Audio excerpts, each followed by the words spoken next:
Hello and welcome to Attacking Third. We're back after a United States women's national team match against Brazil. Welcome to our live reaction and recap show. We're going to break everything down that happened in tonight's match one friendly between the United States and Brazil. It's the first of a two-game series against the South Americans. But before we get started, we just want to thank you all for joining us here on Attacking Third, whether you're live on YouTube, watching us on the Golazo Network, or listening as a podcast. We're just happy that you are here. We've got a ton to chat about. There's a victory that we're going to talk about, how the United States got that victory. We're going to talk about even a couple of debuts as well, because it wouldn't be an Emma Hayes match if there was not a couple of first-time caps to talk about. There's a ton to get through. Couldn't do it alone. I'm in the host seat, Sandra Herrera, alongside Darian Jenkins and Jess McDonald. We're going to dive in shortly. We'll be right back.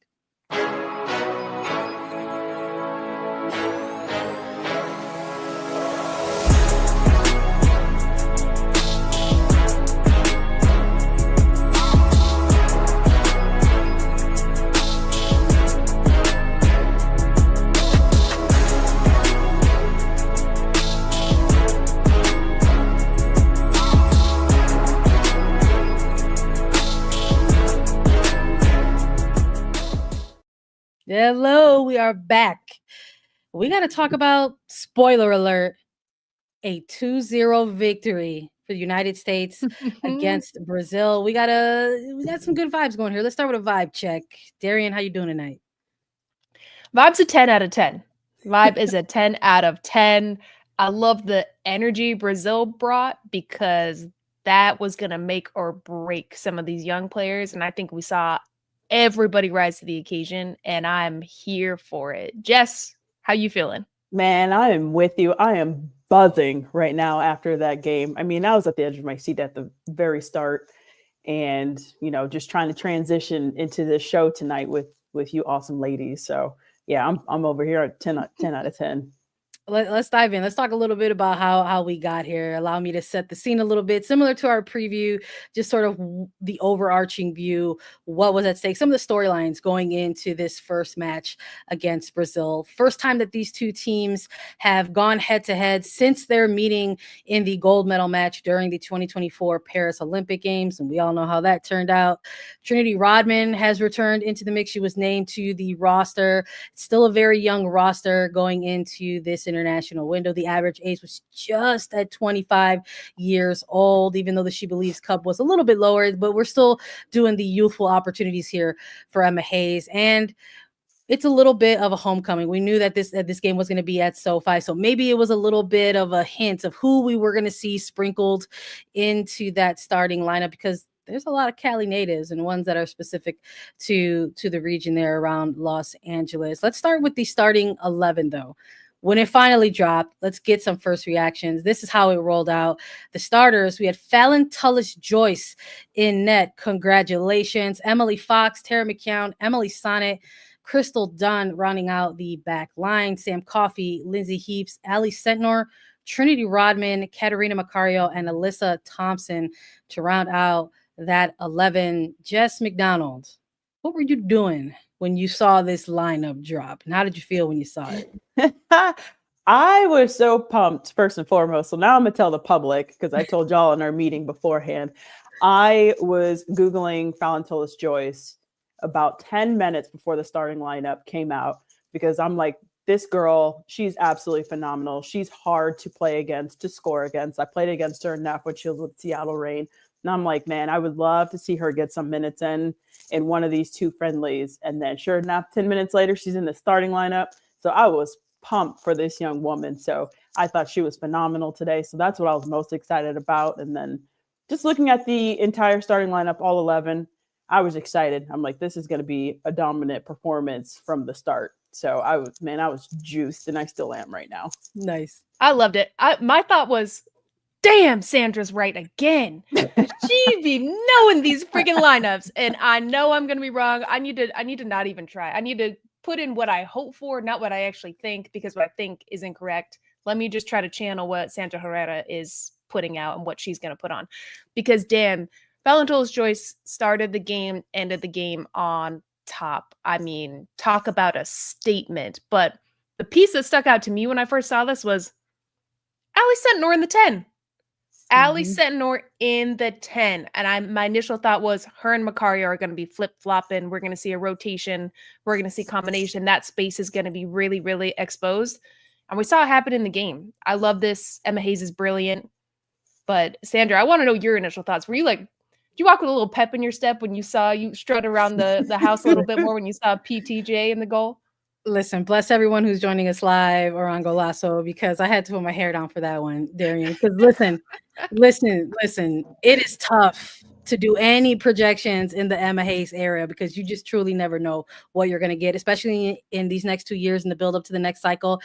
She is nothing else but a woman of her word and said, we are going to evaluate and rotate and experiment. So the fact that PTJ got that start, I was clinging to it because we did in our preview some of our own projections / wish list, some things that we want to see.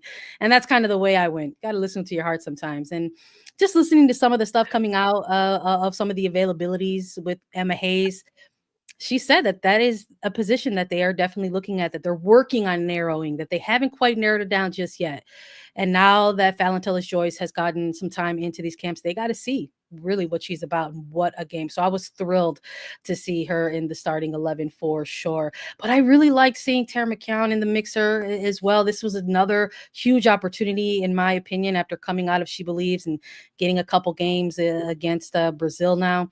And look, the return of Rodman. I think in our preview as well, in my projections for the 11, that this was going to be in an area that she's familiar with. It's a little bit of a homecoming in that sense. So I wanted to see her get a start, even if it was just for 45 minutes, but she gave us some more. And what a start to the game for sure. But I think biggest thing out of this starting 11, besides the continued shakeup at the goalkeeper position, was knowing that there's a whole bench to pull from as well. There's that feeling where you're like, well, this might not just be like who we see for a full 90 minutes. At any moment in those sub windows, we could see some more players come into the mix and maybe even get another debut, which we ended up seeing a little later again in the match. And we'll touch on that for sure. But there was a first half and there was a second half, and we are going to chat and break down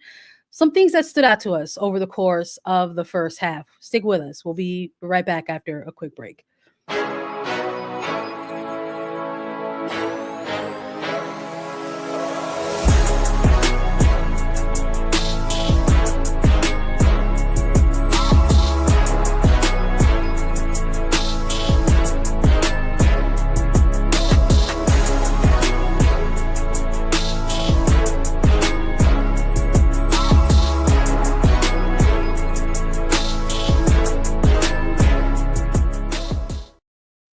All right, let's get into it. This first 45, we hit everybody with our first impressions of that starting 11. It already generated excitement right from the jump. And really, this United States women's national team got cooking pretty quickly on the board within the opening 5 to 6 minutes. Trinity Rodman scores the first goal of the game. Within this first opening 5 minutes, I think we saw Brazil try to set the tempo. They tried to take that game to the United States pretty quickly. Jess, I'm going to go to you first with this one. What did you see out of Brazil in that opening 5 minutes? And did you think maybe this was going to be a little bit of a longer stretch for the United States to have to unlock things? Absolutely, because they came out with fire immediately. As soon as the whistle blew, I'm like, "Ooh, this is going to be a great game. Brazil's about to be on top right now." And then United States came back with it early on with that Trinity Rodman goal, which was just amazing on Alyssa Thompson's part, doing the hard part. But, at first, Brazil brought their A game. And, it continued throughout the game, even though United States scored first. They didn't sit too comfortably in that first half, and Brazil kept pressing them. And it was just a battle, so much physicality. But at the end of the day, I got to talk about Alyssa Thompson's assist because she sat down her defender. I mean, she just said, just go ahead and sit down real quick because I'm going to shake and bake. I'm going to samba on you, not the other way around. And then Trinity Rodman's run coming from the outside pocket, from the outside defender's back shoulder. She slices in at full speed, front foot, first touch to her front foot was just perfection outside the right foot goal. And that set the tone for the U.S. because it was a little shaky at first, not terrible, but, Brazil did come out on their front foot, but that Alyssa Thompson play changed the game completely for the U.S. They started playing with a little more bravery after that. So, hats off to Brazil because they still fought until that final whistle. Darian, I want to go to you with this because you were with me on the preview episode and you asked me about the winger situation, if I had, maybe someone ahead of someone else who I wanted to see. And I said that Alyssa Thompson for me right now is a little bit ahead of everybody else. Would you say that she's a little bit more ahead of everybody else?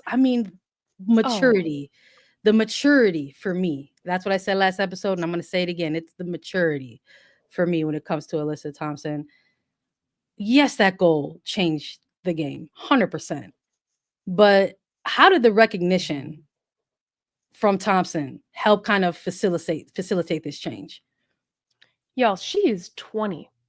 This girl is 20 years old and balling out for her club team, balling out for the U.S. I think, Sandra, you hit the nail on the head with that word, the maturity. Mm-hmm. She was popping in channels, the way that she defended, but transitioned to maintaining possession or being like, you know what? I'm going to dribble. I'm going to take people on in the middle of the park and watch this. So watch me shake and bake. And her being able to recognize the space that opens up with Macario and Sentnor being over to the left, it freezes Yasmin from being able to jump because she knows that there's a pocket of space somebody might run in. But it's so slight, and the texture on the pass, the small lane that opens up because of Rodman's movement, it was all just perfect. But none of that happens unless Alyssa Thompson picks up the regain and decides to dribble instead of dishing it off. So yes, Sandra, you were right again. It's probably not the last time I'm going to say it. We're 2 for 2 already, just 12 minutes into this episode.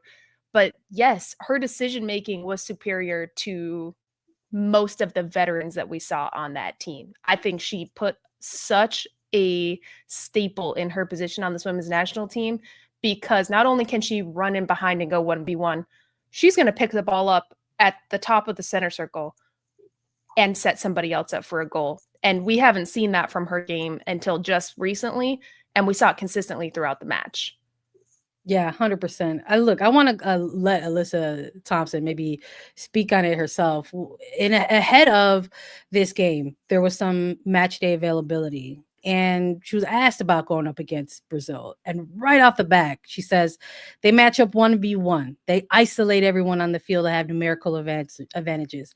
So we need to be able to create space for our players, and that'll be really important to us. And oh my goodness, that's what stood out to me on that opening goal. The fact that not only was she on the ball, but the immediate recognition of all of the different lanes that she could have taken. And of course, for Rodman's awareness to continue this run and make sure that that passing lane was still there. Also, producer Mark, can we pull up that photo again? Look at the size difference between Thompson and Tarciane. The physical difference. Producer Mark, please. The physical difference of these two, I wish we could get a side-by-side, is immense. And Thompson did not back down one time. Even when Tarciane got the better of her, this is the growth. This is that mindset that we've heard Emma Hayes talk about is, you know what, you get beat, watch, I'll beat you next time. You take the ball from me, watch, I'm going to gain it back in 5 seconds. Just you wait. I'm going to hunt you down. And that's what we saw from Thompson. So Sandra, it was such a good shout. But watching this, the matchup, I was like, damn, she's small. Damn, Tarciane is tall. But like, no, it doesn't even matter. That's what's so beautiful about football. Yeah. It's the energy you bring. I mean, Jess, you've played against smaller players and you're like, I cannot touch the ball from literally them. And it's so annoying. Yeah. Oh my goodness. Listen, for those of you who are maybe just listening to us as a pod, in case you needed to know the stat check on Tarciane, we're talking, they got her listed as 6 foot. When you compare it to Alyssa Thompson, it looks much, much taller. But look, not only the maturity factor, but the no intimidation. within that. I think that's important to know as well. This goal happens pretty early. I mean, 6 minutes in a game is super early in any game, really, whether you're talking friendlies or a high stakes competition. And the thing about going up early, it's a good start. It feels great. You feel like nothing's going to stop us, but something else is at play here. The other team is also a very good team. And the thing that very good teams do is make adjustments. And I think we saw that in this first half as well. Not the way Brazil wanted to start the game. You could see the dejection in their face when they conceded that early because of how the opening 5 minutes they were pressing and being very, very one-on-one in their marking against these United States players. They wanted to make things uncomfortable and difficult for them. And maybe that's where the chess match comes into play, as Brazil says, we got to make our adjustments. And the United States says, okay, we maybe have to get a little bit more organized here too. And so we see maybe this game become in phases a little bit of that Fallon Tullis-Joyce game. We see the match become a little bit of that Crystal Dunn vintage left back defender type of game. Darian, speak on it. Crystal Dunn in this game. She is beauty. She is grace. She is Miss United States, y'all. Yes, My baby. God, Crystal Dunn said, I'm not going to play in the however many camps are not going to call me in. Bye, Gotham. Hello, PSG. Bonjour. And boom, vintage Crystal Dunn. So good. Sandra, you're right. I think around the 20th minute mark, there was a chance from Sentinor. She had 2 chances, and it was a really good combination play. It didn't come off that lucrative. I mean, Lorena's an all-star goalkeeper. You have to do a lot more to put a shot past her. Brazil started to gain momentum, and tactically, they kept 3 back narrow, sent everybody else bombing forward. Yasmin was playing balls wide. You have Adriana going 1v1, Portillo going 1v1.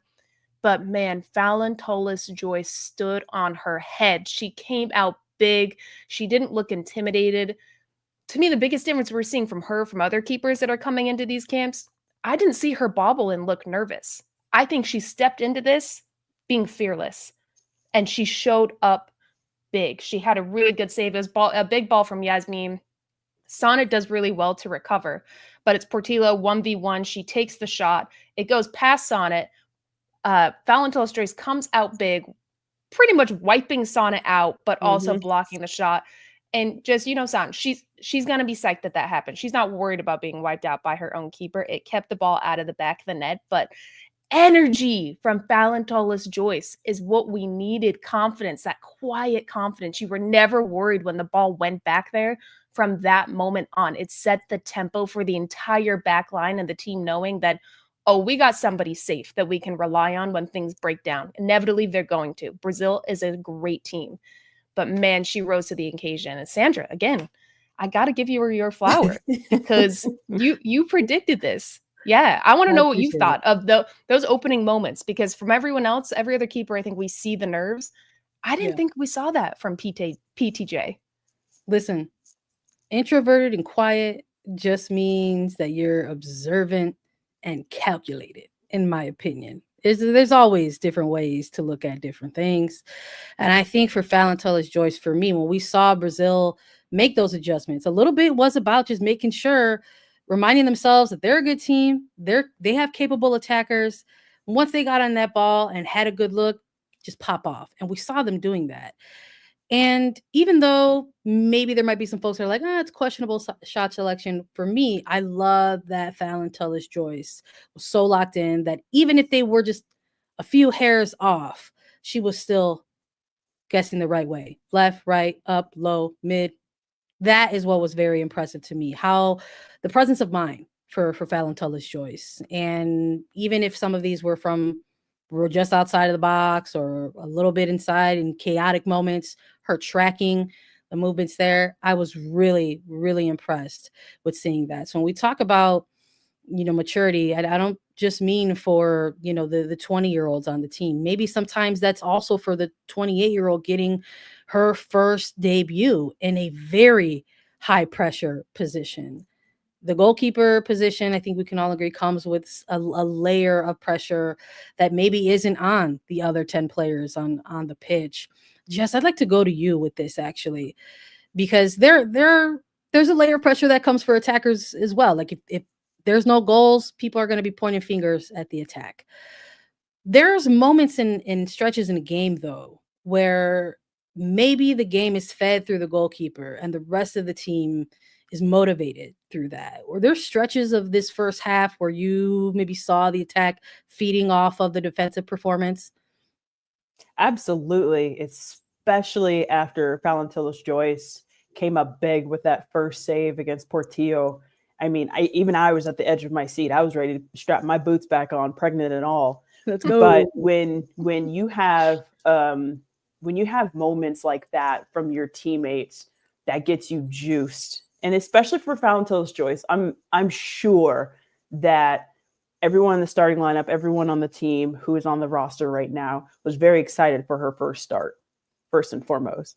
And then to come up big in such a massive pressure moment, you know, she kept her composure. She showed her leadership. She showed why she's out there. And so for me, you know, as a player, if I see one of my teammates going hard into a tackle, or, you know, goalkeeper makes a big save, I'm like, okay, let's go. And so from that point on, you see balls being pinged into Kat Macario, holding the ball up, and she's combining with everybody in and around her. She checks in. Ali Sitnor is going up high. And so you definitely see a shift when big moments like that, you know, happen in a game, because that gets you fired up. If that don't do it, then I don't know what does, because I'm sitting on the couch and I scared the crap out of my 1-year-old, because I was like, yes, on that save. And he was like, Mom. I'm like, I'm so sorry, son. You'll understand when you're older. You'll understand, you know. But honestly, when she showed up big, and that wasn't even the only save where I got up the edge of my seat, but you know, after that, the team definitely fed off of each of her saves, but also even just hard tackles from other teammates. You know, you see the wingers coming in deep, getting into big tackles as well, getting back behind the ball. So when you see that work rate, when you see those massive pressured moments where you have to show up and, you know, do the hard part for your team, that gets you fired up. 100%. Darian, there's been a lot of discussion about the rotation that we have seen for this team and how Emma Hayes is going to use these next 2 years and build up to the next cycle. The goalkeeping position in particular feels, I won't say feels urgent, but it maybe has the most questions around it right now than maybe something like the forward line does, as the forward line has players getting opportunities because parts of Triple Espresso are navigating different things off of the pitch. But with this goalkeeper position, Alyssa Nair is retired. It is essentially wide open. Is this the game that forces the coaching staff's hand in regards to the goalkeeper position? Ooh, I like that. It definitely applied pressure, because, like I said, no one else has come out and had a game like that. Even Jane, who's been in camp, I don't think we've seen zero shakiness. Or maybe, I'm sure Valentilus Joyce did, but it didn't result in anything on the ball. I mean, after that, she also had a shot from, I believe it was Adriana, and she also had one from Angelina that was a screamer that she just kept. It was safe. There was no bobbling, nothing. There was no questions. She got it. It applies the pressure in a way of, okay, this isn't a position we can keep changing so much, because now we need to nail down the back line. We need to nail down the positions where we don't sub that much. You're not going to get a lot of chances here. You're going to be a staple. You're probably going to play 90 minutes nearly every game unless it's a blowout. So the center back positions, the back line, the goalkeeping, and I'll say the 6 are ones that you're not going to rotate that much. So yes, I think it has to start at the goalkeeping position, and PTJ applying that pressure that she should be the number one and she should be the one that's earning those minutes, even when things go wrong. Because based off of this first performance after Brazil, and that's how you showed out. I mean, that's where I'm feeling most confident if I'm Emma Hayes. Granted, I'm not, but Sandra, I kind of want to know what you think too, because that was a really good question. Do you think that applies the pressure back to Hayes and the rest of the staff? That yes, I do. And it's good, and it's good pressure. It's the pressure that Emma Hayes wants as a manager to keep making her a better coach, because she's just as competitive as the players on that roster. So I think it does. I think it applies pressure in a good way. The one that she has been inviting since January 1, 2025. But this is just the first half that we're talking about in terms of energy. We've got a whole second 45 to talk about. Don't go anywhere. We'll be right back and break it all down.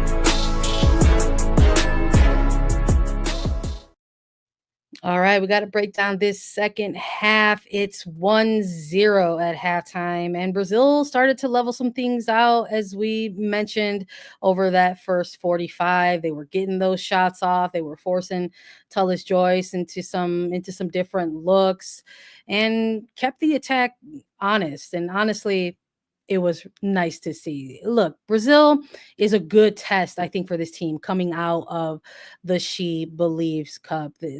Darian, they started out on the front foot here. They got a ton of goals. They had one off the crossbar at one point. It was looking dangerous. Was it just giving kind of the vibe of like, if you just chip away, eventually one is going to get in here? It did feel that way because Brazil were heating up. They came out. I want to know what that halftime speech was, but they came out swinging. The 46th minute, they created a chance. And I think that put the U.S. on their heels a bit, like, oh my God, okay, we're not the ones bringing the energy. Brazil brought that energy. But that's where you want to see the real mentality of this team, that Emma Hayes talking about how you're so proud to put this crest on. Nothing falters that. Even when things do go wrong, there's faith in that you're going to fix it right away. But Brazil, we have to give them credit. They provided those tests. I mean, Gio, I thought, was incredible. I think she dominated around the midfield. I think she sliced and diced around Coffee a lot of the time. She asked the questions that we want to see of this team. But it was interesting to me because Hayes at halftime, I guess, was telling the broadcasters, she had like a little speech, and she was saying that they need to be better in possession. The hold-up play needs to be better. But I'm thinking Macario is the only one up there. This is the challenge that Brazil presented. They sent so many numbers forward. You had Rodman back in the 18-yard box. You had Thompson back in the 18-yard box. And Macario with 3v1 and a chipped ball over the top to her to try to hold it up. It made it tough. And I want to know when you guys feel that the U.S. were able to kind of flip that around and finally get possession going forward. You know, I think for me, it came with the subs, and I got a couple questions for the two of you to tee those up, but I think it was tough. I think, look, we always hear how those first 10 minutes out of a halftime are very, very important, no matter the scoreline, especially maybe if it's 1-0 and you're the other team that's down in such a narrow game. And I like that, some of these players to kind of be those factors for Brazil, Darian, because I mean, look, there's a lot of Brazilians who play in NWSL. There are going to be some folks who feel some type of way that maybe some of them weren't called into this camp. Another show, another day. But Angelina was one of them as well, was rocking the captain's armband in this one, and was a huge factor, both like either way the ball was going, defensively or in attacking sequences. And sort of kind of like with Fallis Joyce, it sort of feels like for this player with this national team, maybe we're witnessing a little signaling of a new era in that sense for Brazil as well, because we have seen Marta rock that armband so iconically forever. So maybe this is a little bit of a signaling and changing of the guard for Brazil, as well as they continue to kind of navigate this Marta-less kind of era moving forwards. So I think it was to be expected, given what Brazil was bringing to close out that first half, to see that they were keeping that energy to open up this second half. But things changed with the substitutions. And just like this was an opportunity for players out of She Believes Cup to make a statement, I feel like it was also an opportunity for the coaching staff as well, because I think back to when we were talking about She Believes Cup in the moment, we were curious about maybe some of the adjustments or lack thereof in that Japan game. And so now here we are, match 1 against Brazil. We saw some pretty good moves from the coaching staff here. We get a couple of subs in past the hour mark. And of course, they're capable, young, up and coming young starts with this national team. It's Lily Johannes and Michelle Cooper coming in at the hour mark for this game. Jess, who makes an impact in this window, in your opinion, right out the gate? Oh, we got to go with Lily on this one. She draws the penalty. The States go up 2-0. I mean, just immaculate penalty by Lindsay Heaps. And Lily, oh my gosh, I salivate over her distribution and her vision, because it is so impressive at her age. I mean, her back could be to a player on her team, and she will drop a dime over her own shoulder. Just distribution, be able to switch in the point of attack. She's getting into the final third. She's causing havoc against this Brazilian back line. And so that's the kind of game changer that you need going into these games. But for her to be as young as she is, I think it's just immaculate, just her brilliance on the ball, especially. Obviously, she's tough as nails when it comes to, getting behind the ball and defending. She had a couple of fouls, but hey, she was not letting off the pedal from the moment she got in the game. And then for her to draw that penalty, the way that she just got in a small pocket of space inside the box, she cuts 2 defenders, draws the foul, like just immaculate vision from this young woman. And so she is such a game changer, and she is such an immaculate team player as well. The way that she just distributes the ball is something that you dream of, especially as a striker. When I'm making a specific run, I need dimes played to me, regardless of whatever kind of run I'm making. And this young woman, she hits those. As far as Michelle Cooper coming in, I mean, she came in blazing hot. Not quite the right decisions every time she was on the ball. She gave the ball away a lot. But this is her second game with the States, and, not enough experience yet for her. But, at the end of the day, it's a learning process, and, just the game being just so elevated right now. I think she has a lot to learn, especially at the international level. But I think, she went up against Lorena 1v1, too big of a touch that went into her, which forced her to make a good save, throw her off her run. But it was good to see her getting some minutes in. But man, Lily is my game changer of the game. Lily was crazy. Nuts. Lily is crazy. I jump out of my seat when I see her getting ready to come sub dom. I'm like, what are we going to see? But Cooper, to me, for me, the biggest growth we're seeing is the decision making from the coaching staff. We see that they really know this team. They really know who's going to do what, who's going to provide what for the team. Cooper, yes, I agree. Sure, she lost the ball a couple times. She didn't make the right decisions. That just comes with playing at that level. It comes with letting go of your nerves, whatever. But damn, did she turn everybody around? Did she body people? Did she make a statement physically and energetically wise that gave Brazil really an own taste of their medicine that I think really set this trajectory around? And by her doing that, I think that freed up a lot of space. I mean, we were seeing Lindsay Heaps make runs in behind from the deep 10 pocket. When have we ever? Lindsay Heaps is not known for her speed or getting in behind. But because we had Thompson and Cooper on the outside channel, stretching, pulling, being in those pockets, challenged physically, it opened up for Johannes and her skill set. I saw somebody in the comments say she reminds me of a young David Beckham or a Zinedine Zidane. Nice. Yes, I completely see that. But the texture and the space that she's able to put on the ball, I think, is a lot of credit to the coaching staff making the decisions to keep Thompson on, keep Cooper over there, have Macario interchange. She's so smart with her movement, very understated part of her game, how she pulls center backs out of position that ultimately creates space. And I think the Johannes and Macario combination we're seeing. They play so similar. Their technique is similar. They're raising the standard for what a footballer for the US looks like. So I love it. I think those subs really, really changed the tempo of the game.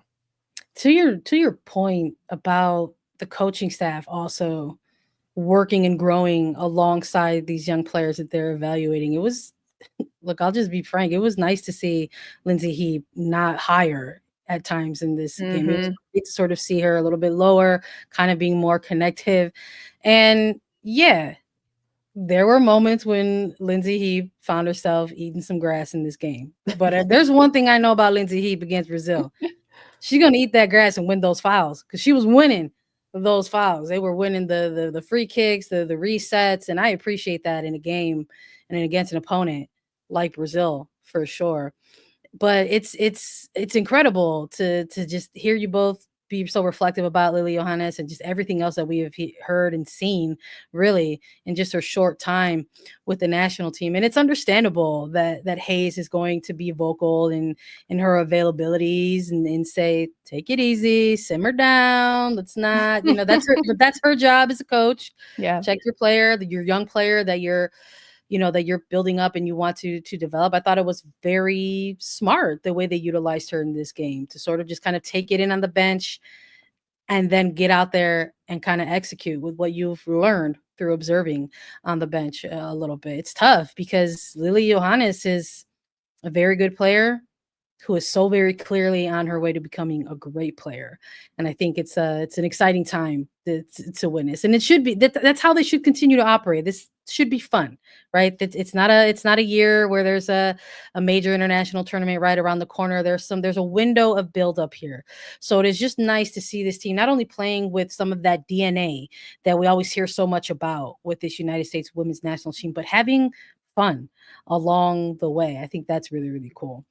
Just when you think that surely there's no room for more debuts, turns out that was a lie, because we get to see Avery Patterson for a little bit. So it's not a lot of time that we get to see from Patterson, but Jess, maybe you could speak a little bit to the moment of a player getting that first cap and getting that first debut. Oh, it's nerve-wracking. But at the end of the day, I think Avery Patterson handled herself well in those last, 15 or so minutes, including that extra time. I think she honestly handled herself well. She kept her composure. Her passes were very simple. She simplified her game. When she needed to clear the ball, she cleared it. And so, it showed, her level of confidence and why she's out there. So I was happy that she got her first cap. I'm always excited when a player gets their first cap. And so at the end of the day, I think that she handled herself very well. I mean, you didn't really see her nervous too much on the ball. And so it was just exciting just to see a new face with their first cap going in. Yeah, got a lot of great photos here.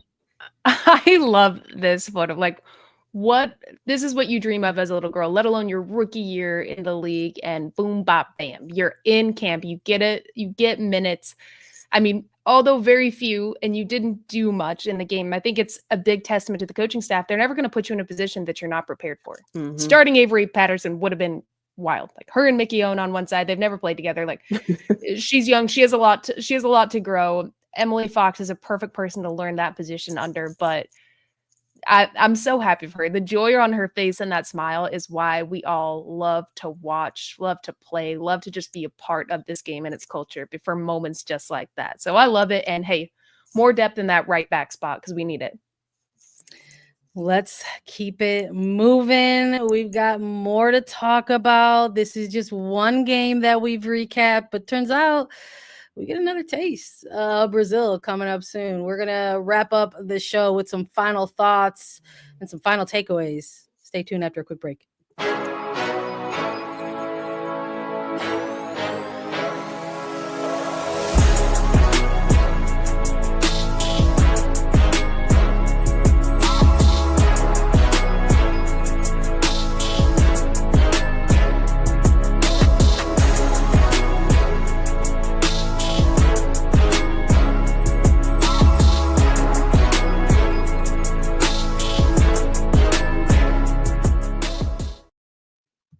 back and we have to wrap it up. It's been so much fun, but sadly, we got to eventually close things out. But we still want to put a bookend on this game.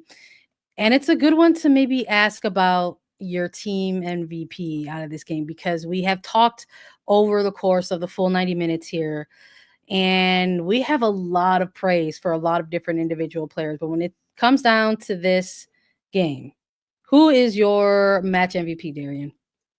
Ooh, I love when I go first. Match MVP, Valentola's choice. There's no other way. She set the energy level for the team. Her aura was calm, cool, collective, quiet. I don't need to talk. I don't need to yell. Watch me make this save. Watch me side volley this straight into Macario for hold up play, slicing through everybody in the field. I noted that was, we haven't seen a keeper on the US side do that. So she's swaggy, she's calm, cool, collected. I had to give it to Valentola's choice. And unsung hero of the match, Crystal freaking Dunn for me. I don't need to say anymore. Crystal Dunn. I love it. I love it. Jess, how about you? Who's your game MVP in this one? I got to go with Darian on this one. Valentola's choice. I was excited for this start. You know, she's calm, cool, collected, but the woman swims with sharks. You got to be calm in big moments like that. She's a marine biologist for crying out loud. You know what pressure? Sharks ain't got nothing on her, and neither will a soccer ball coming at her. But I absolutely enjoyed every minute of her in goal, because that's what you need from, you know, a goalkeeper on this U.S. Women's national team. I mean, we've had some historical keepers, and she showed up and she showed out for her first cap.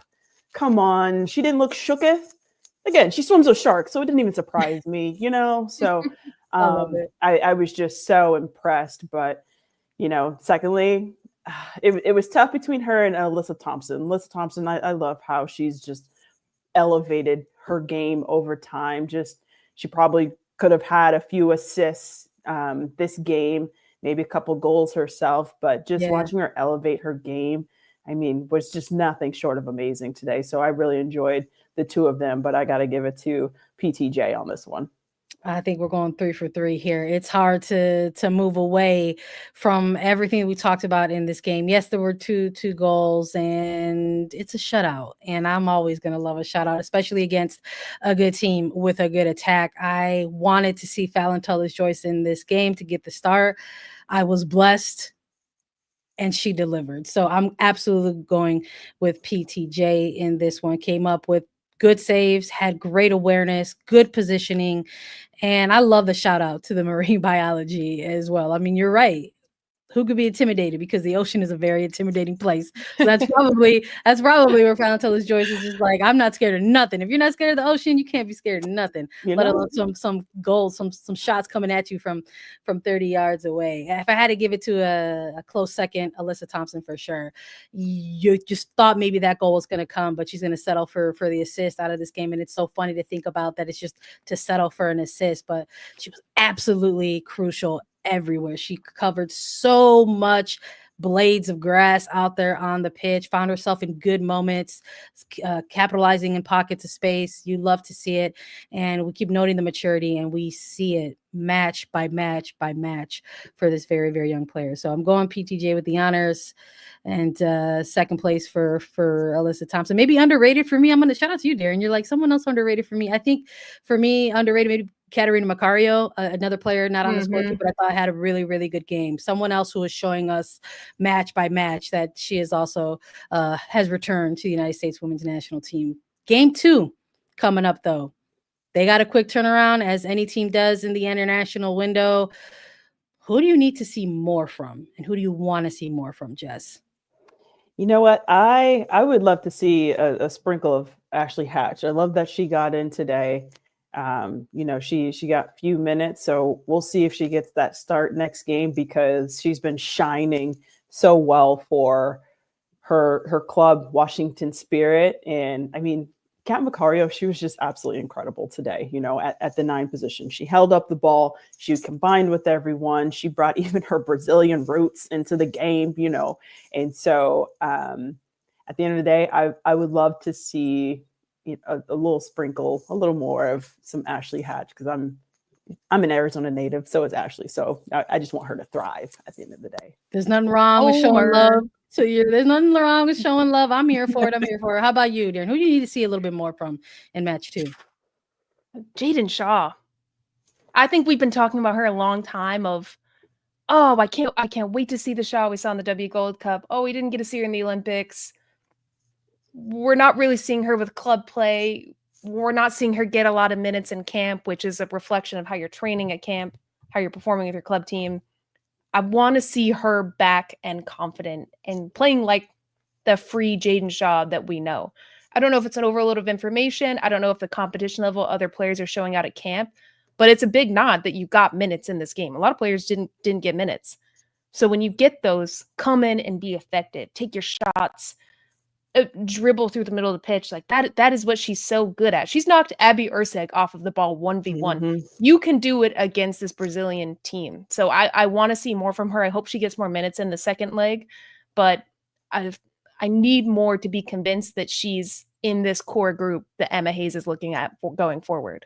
How about you, Yeah. Sandra?